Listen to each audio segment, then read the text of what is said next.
Hello, Dark Reader, and welcome to the Dark Side of the Library podcast. I'm your host, Katie. Today on this minisode, we will be exploring the YA book, The Drowned Woods. This is by Emily Lloyd-Jones, and we will be talking about kind of my feelings towards the book near the end.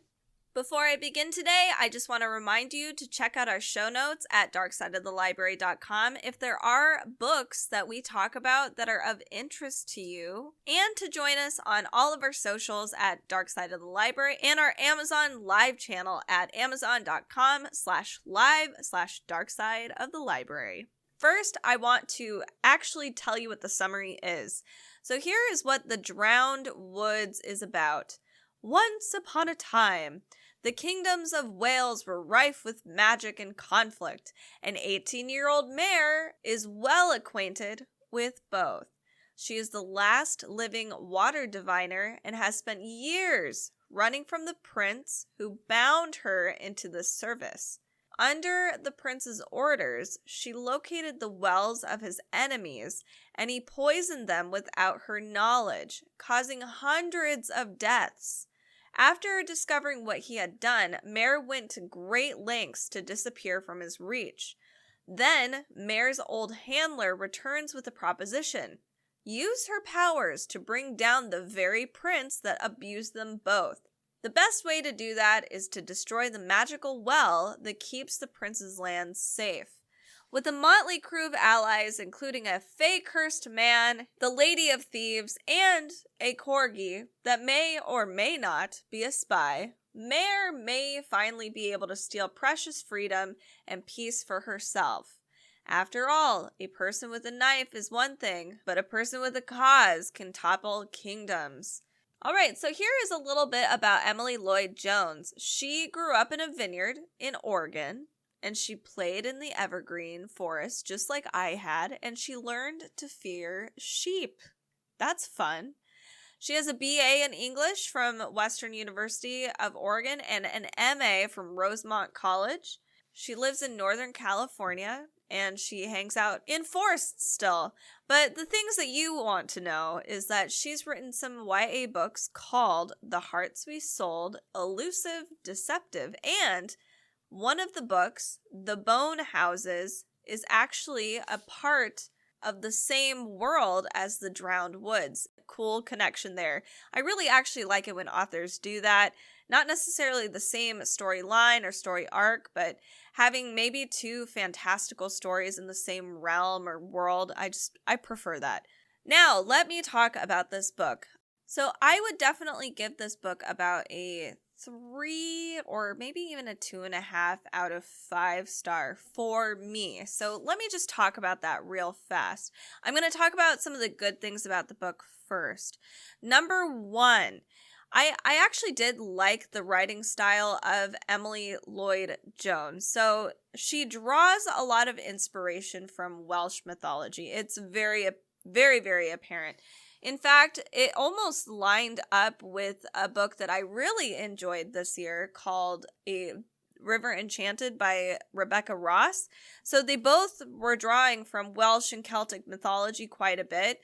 I just felt like Rebecca Ross's book, and granted it was adult fiction, it was a lot darker and it had more fantastical elements in there and made more sense versus The Drowned Woods. But the atmosphere was basically, I would say, very similar, and the writing style. It was very elegant. I enjoyed it. I had no qualms with really how Emily Lloyd-Jones wrote. The next thing that I did like is that it's interesting. I'm wondering if maybe I need to educate myself more on Celtic and Welsh mythology. It's funny that both of those books that I'm mentioning have a very prominent water element. So it's interesting that Mare, our main character, she's a water diviner. She can draw water up, and it is quite cool.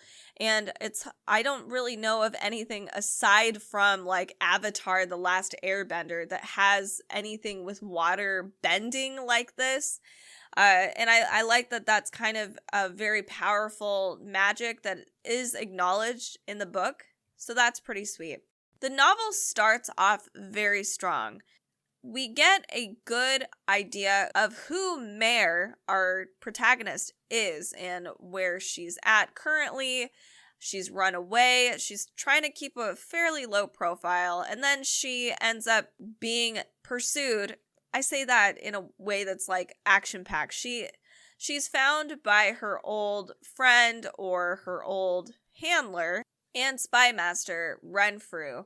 So Renfrew actually trained Mare, but we get a good backstory between the two of them. And then another cool character that gets introduced into the book is Fane. He's essentially cursed by the Fae, and he is given 7 years to the Fae folk in exchange for like 7 human lives. He is kind of, I guess, essentially like a Feylock. He has these crazy, amazing death powers, but it's also kind of hard to explain. Emily Lloyd-Jones doesn't really detangle a lot of his curse, but I did like the introduction to Fane.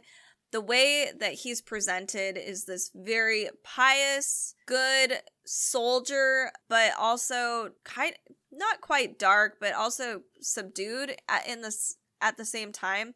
He also has a corgi who he travels with, whose name is Trafer. Another character is introduced in the story, and this is actually an old love interest of Mare's, so there's a LGBTQ plus element in here. It's her ex-girlfriend, Ifana, and she's essentially lined up to be the head of the Thieves Guild eventually. So that's kind of our surrounding party. The introduction up to Thane was excellent. I thought the start of the story was really fun, and the end of the story was where it started to pick up a little bit more, and it felt really intriguing. I really liked the end of it, just how it seemed to have a lot more world building in the epilogue, so it made me want to learn more about the world. Speaking of the world, that was another thing I really enjoyed. So because Emily has pulled a lot of Celtic mythology and placed it into her story, her world is really fascinating, but we only get small glimpses into it. But I feel like she's been doing a lot of world building, and instead of focusing so much on the world, it's there. It definitely is in the background, but we're more focused on the quest and the story in front of us about Mare and Renfrew and Thane, etc., and kind of talking more about that. I wish that we were introduced to more of the world and got a bigger spectacle for it. Also, of course, who doesn't love a corgi? And I was kind of concerned, too, when you read the summary, you're like, oh my god, there's a corgi spy in here. Luckily, I did not feel like it was a distraction. Like, sure, some parts were like, why does it have to be, it could just be a dog. Why does it have to be a corgi? But it's fine. It's kind of cute. It reminds me of Cowboy Bebop a little bit. Anyway, so here's where some of the issues I had with the book. So this is kind of difficult. I lost interest in the middle of the book. I was trying so hard to pay attention, to focus, but I kept falling off the wagon. I don't know. So even by the time we started getting to Ifana, I just felt like there was so much time being dragged along where we're trying to assemble a party to do this heist. And it took a really, really long time. And I honestly lost interest, and I kind of lost where I was even in the story. I had no idea what was going on. And then all of a sudden, we have our main protagonist, Mare, confronting the prince, and I was like, oh no, I missed so much. And I hate that, because the initial part, like the beginning, what did start very strong. And I don't know where I just stopped paying attention. It kind of really sucked, because the story really has a lot of things that personally I enjoy. Because it's YA, I understand that it wasn't very dark. Like, there is violence in here, which I appreciated. There was actually quite a bit of violence in this story. It can be a little action-packed. There are some dark, gory aspects to it. But it wasn't necessarily dark. There wasn't like, even the Fae, I felt like could have been a lot darker. There was a essence of it because of Thane's, essentially his curse, the fact that he had to, in order to break this curse, he had to give the Fae 7 lives. So that is dark, like when you think about it, but just the way it was presented didn't feel dire or dark or cold or any sort of thing like that. Nothing really ominous magic, and I really wanted that, especially with something like the Fae. Even towards the end with the Fae and Thane, it almost felt like they were good. They left that portion of neutrality and ended up just being really good and magical and cute, which is fine too, but for a wildling essentially to curse somebody with a death curse, I was like, I feel like they should be more on the end of being more mischievous and evil. I don't know. Anyway, so that was one thing I had an issue with, was that it wasn't dark enough for me. There's a lot of great foundational aspects to this book, and I think maybe because it is more of a YA book, that I would say it may be overlooked by younger readers.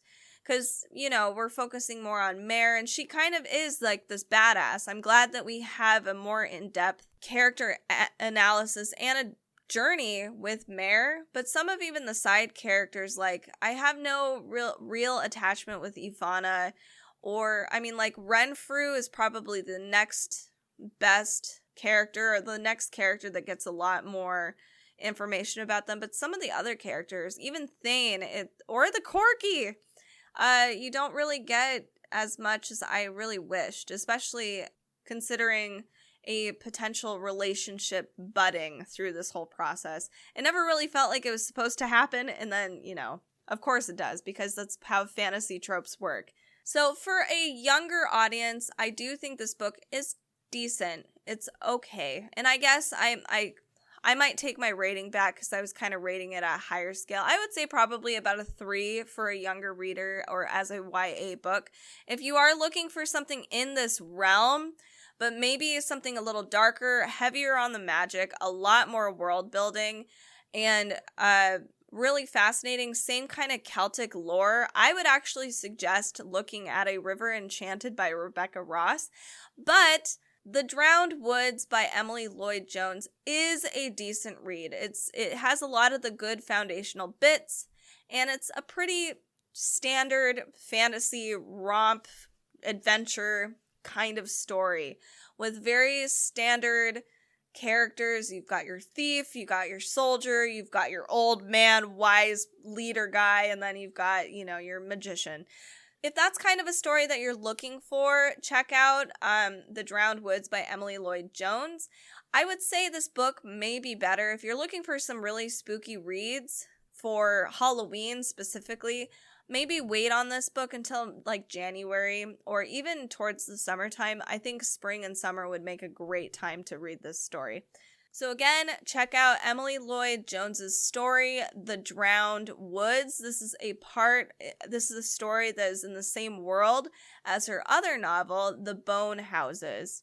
If you're looking for some more dark reads, make sure to join us on Instagram, Facebook, YouTube, and our Amazon Live channel at amazon.com/live/darkside-of-the-library. And if you are looking for some other creepy reads, check out our show notes. We tend to publish every Wednesday, and a lot of the books that we present are all curated per month, from nonfiction, fiction, children's books, etc. You'll find your dark read. We guarantee it.